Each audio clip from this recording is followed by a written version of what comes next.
Dear everyone, I am now trying to make a video. I hope it works. And today I want to talk about futurism.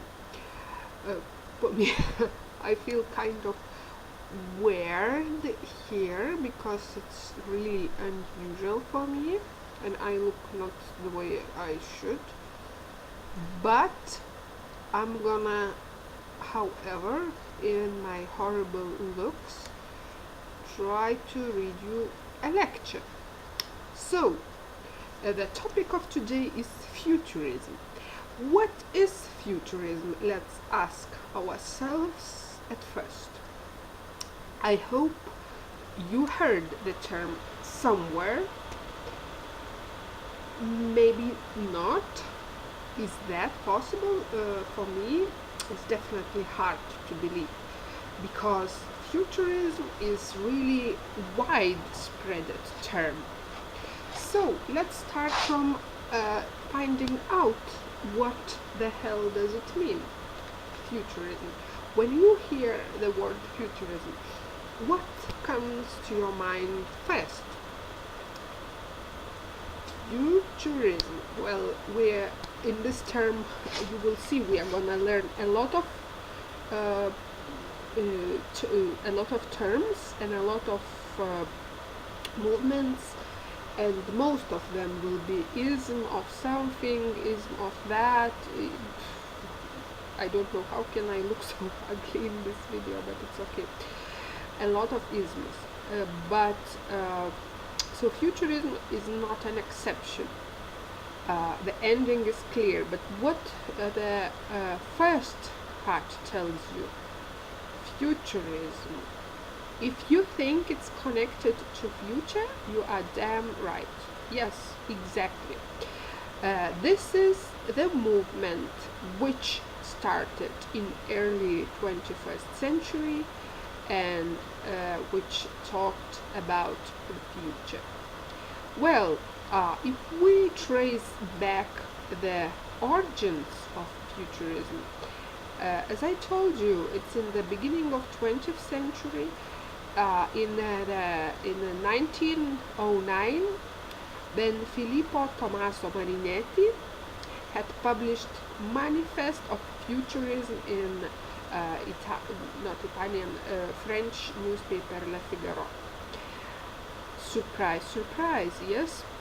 And so, by the way, you will notice just the same that all kinds of manifestos were really, really popular those days. And every major movement which appeared, they had to have it for some whatever reason, because art was transforming really rapidly at those times. So this manifesto was published, and so it described and it explained roughly the borders of futurism. What is it? So if we take it deeply into consideration, we must say that this is the movement whose artists were especially interested in movement, space, time. They were interested and they were keen on urban modernity, on contemporary modernity.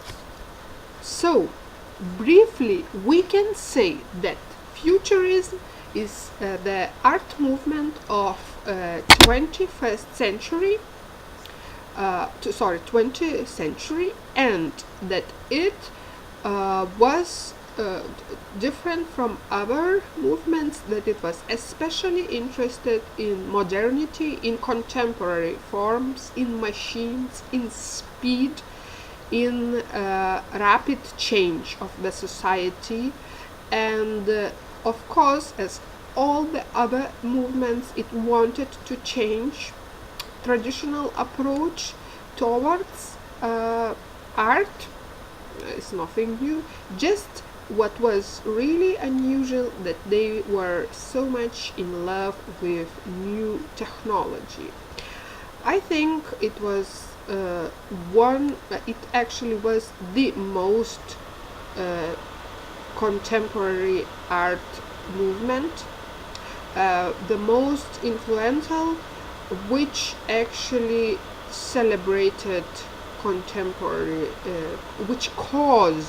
which anticipated contemporary culture's love for all these new technologies and speed and urban life without any content, just the technology. So this is the movement, this you have to know.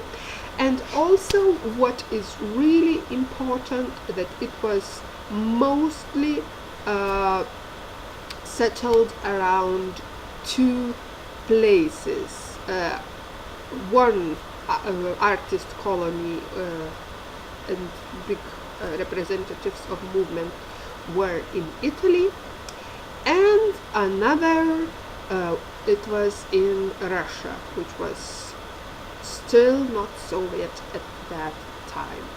So remember, Futurism starts in 1909 with the Manifest of Marinetti, and it's the movement which is admiring contemporary lifestyle, speed, modern technology, and which is in love with urban landscape. Not the nature, beauty of man. Nope. They were interested in contemporary urban landscape. They especially like city as no other movement, and this movement was mostly popular among visual artists, but there were also some poets, writers, especially in Russia, who were following this style. So that's what you should know.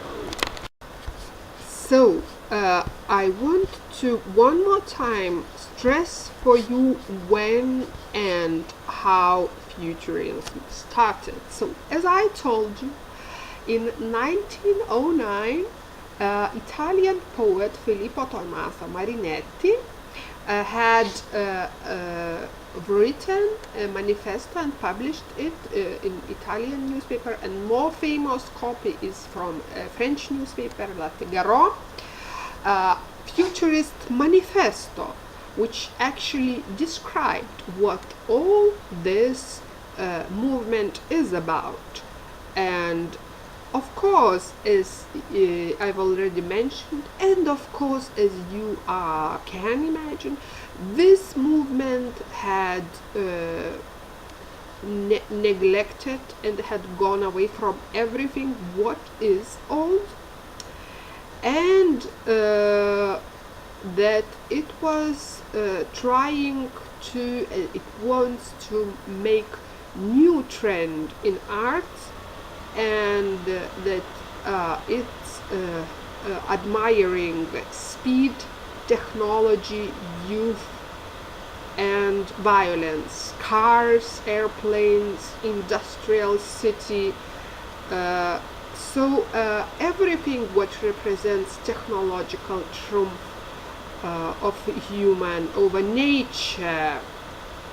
So as you can see, as I told you, the Futurists were actually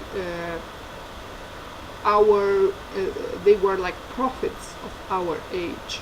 What we see now, especially among young people, they do celebrate too, especially technology, speed, everything is fast on internet, no deep thinking. Technology is winning against human communication. Everyone is rather speaking on mobiles than or on Skype than talking to a friend sitting next to you and all that. And what is important to know, what are the main topics futurist artists had talked about, which I already told you briefly, but now we can a little bit expand this question, and we should ask ourselves what actually these paintings want to tell us. What do we see when we look at futurist paintings? So if we look closer into traditional, let's say, and most famous artworks of futurism, most importantly what we see is fascination with movement, technology, and dynamism. And often,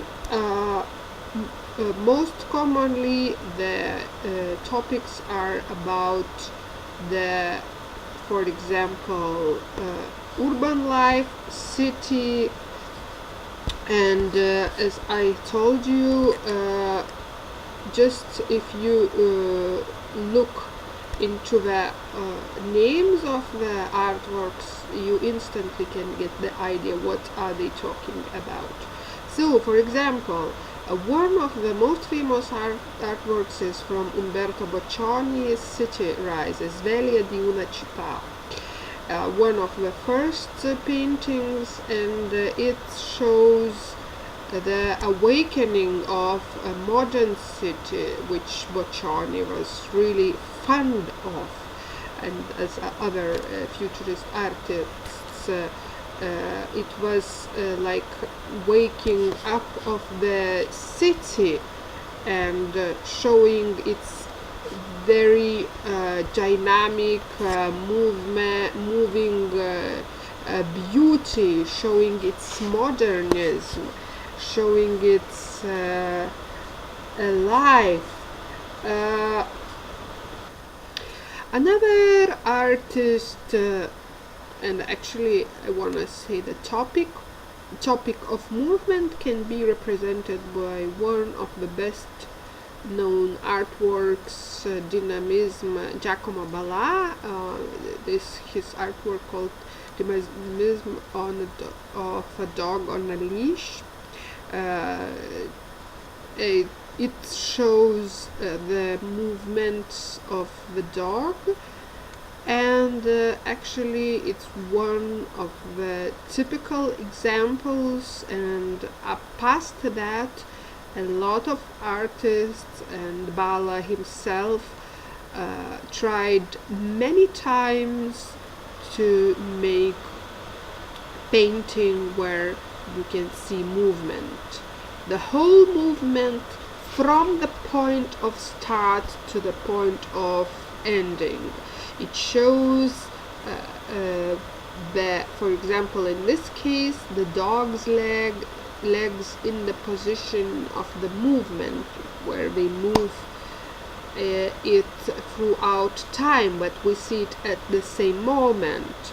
I mean, to raise the leg, it takes some seconds or something, and takes a lot of movements, but we see it represented at the same time. And also what was very important, the topic was connection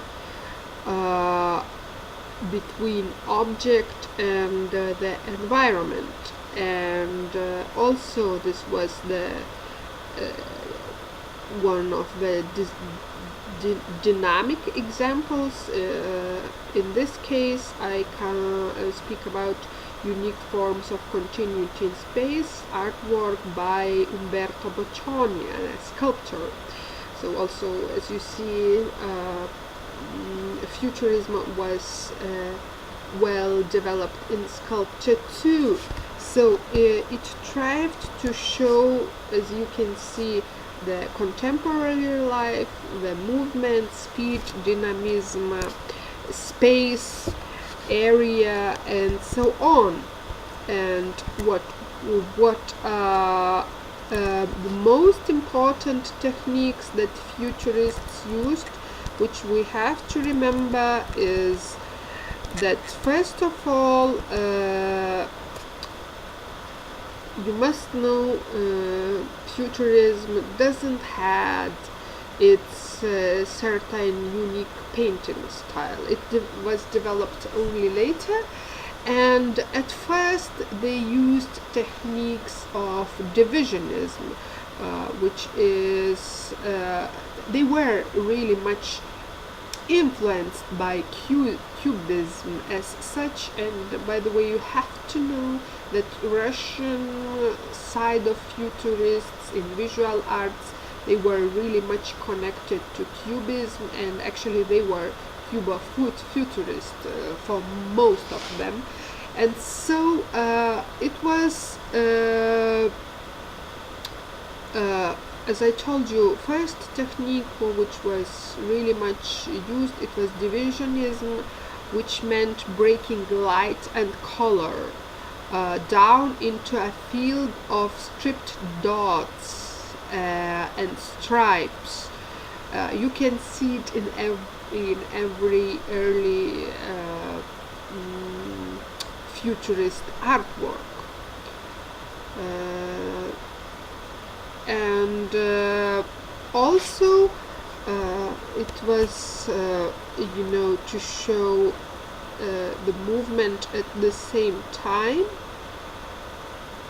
which was other important thing. It was aeropictura, aero painting, new technique. Actually, it was more popular in later years, not in the beginning of Futurism, but around 30s, 20s, 30s, and it was influenced by a flight tech, by aero landscapes which were depicted during the flights. So aerial landscapes, it became as new subject matter. And you must know that, of course, during this time, Futurists had really published quite many manifests. We must say that we must trace a special futurist manifesto, different manifestos for literature, for painting, for development of painting, and so on. And we also have shortly to take into the consideration one thing I already told you, that both that Futurism didn't only thrive in Italy, but also a strong branch of it was in Russia. By the way, in Italy, not only it was a painter or painting or sculpting style, not only it was a style in painting or sculpture, also there were attempts to futurize, if we can say that, architecture, and also, which is really important, there were an attempt to create futuristic movements. And key figures in that was the really important man, Luigi Russolo, who created series of musical instruments which are called internorumori, that produced unusual sounds. And for example, he created in a way futuristic music, or I don't know, futuristic musical piece which is called Sveglia di una città. And of course this futuristic music later made a really big influence on contemporary music. And here we jump to Russia, where Futurism movement was, let's say, quite strong among artists, and many of them adopted this style, but as I already told you, it was more Cubo-Futurism. But it was especially strong in literature, and a lot of poets, among them some even that famous as Mayakovsky, had adopted that style, and it was really a strong style at that time. One of the key events in the futurist of the futurist days in Russia, it was a futuristic opera, Victory Over the Sun, which was created in 1913, and it was written in bizarre language which is called Zaum, which was created by Alexei Kurchannych, and music was written by Mikhail Matushin, and the stage design was from suprematist Kazimir Malevich. And this was an attempt to completely modernize opera, and it was created, the cast was of really bizarre personages, and of course it was very bizarre and unusual for those days. It is already really difficult to understand it in nowadays and to watch, but think in 1913 it was a scandal, and the people were protesting, the audience was violent, and however this opera got really famous and well known among artists and other art related people, and up to these days the influences stand in they take influences in this piece. For example, we can say just recent exhibition of contemporary artist Anish Kapoor, which was one of the whole was dedicated to that opera, because we must understand they tried to create a completely new language. And also, as I mentioned before, literature became really important in futuristic movement in Russia, and a lot of futurist books were published in this bizarre language, Zaum, which I told you already, and usually they were also decorated in really bizarre and unusual techniques, styles. Commonly it was collage paintings, and they were trying to change the concept of book as such. So that's probably all the most important things you should know about surrealism, about futurism. Futurism was the art of the future, and of course audience reacted to it commonly really negative, but as we can see, it's inspiring people really much, and because they were interested in new technologies and they invented a lot of bizarre ways to reproduce the image, they are continuing to be popular until now, and a lot of artists take inspiration in their artworks. So that's what you have to know about futurism.